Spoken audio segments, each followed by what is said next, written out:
Hey, thanks for checking in with MeetYourSweet.com. Today's subject matter is the creepy things guys do when they're trying to get something going with a woman. When it comes to high-quality women, the ones who are the total package, something that you have to realize is that any kind of insecurity-based behavior is a complete turn-off. When you're trying to get something going with a woman, you basically have to be able to demonstrate a lack of insecurity.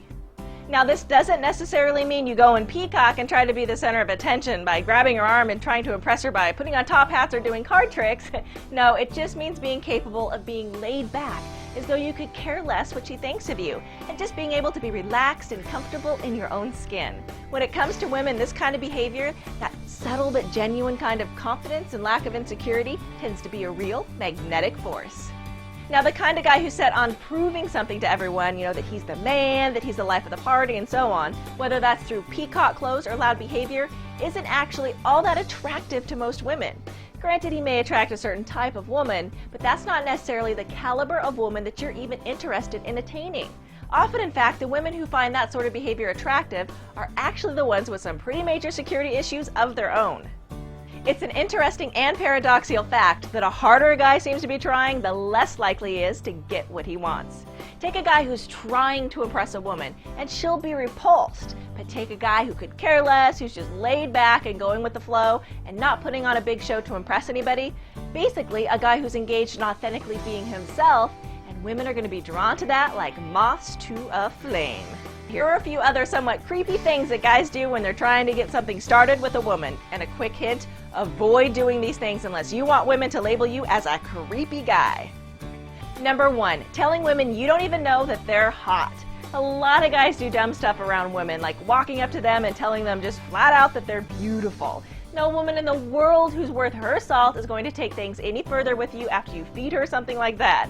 Hey baby, oh my god, you're so beautiful, can I take you out sometime? I mean, come on now. Women aren't going to respond favorably to that, and if she does, you can bet she's just in it for an ego boost.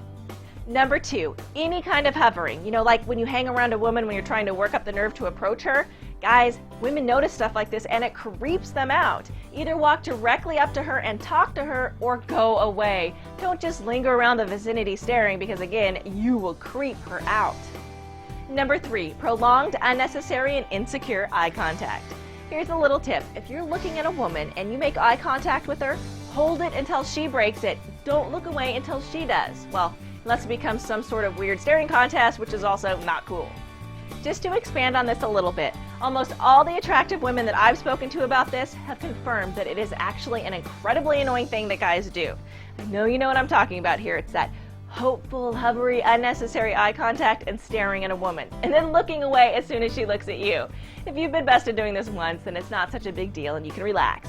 It's when you get busted doing it several times by the same woman that you begin to seem stalkery and basically downright creepy, so don't do it. Number 4, overdoing the introductory part of a conversation. A lot of guys, especially when they're just starting out with this stuff, think up an opener to use on a woman. Problem is, when they're actually in the moment and they're talking to her, their brain seems to seize up and they can't think of anything else to say. So 5 minutes later, they're still talking about the fact that Elvis used to be a blonde and oh my god, isn't that crazy, or whatever. Remember that an opener is just that. It's a random sentence designed to get a conversation started, not to be a complete conversation itself. To get over this tendency, just relax. Accept that you might actually blank out a few times as you get some practice in, and just let things move along. Don't stress so much because it's not a big deal, guys, and you really don't have to be a cutting-edge conversationalist to get some success.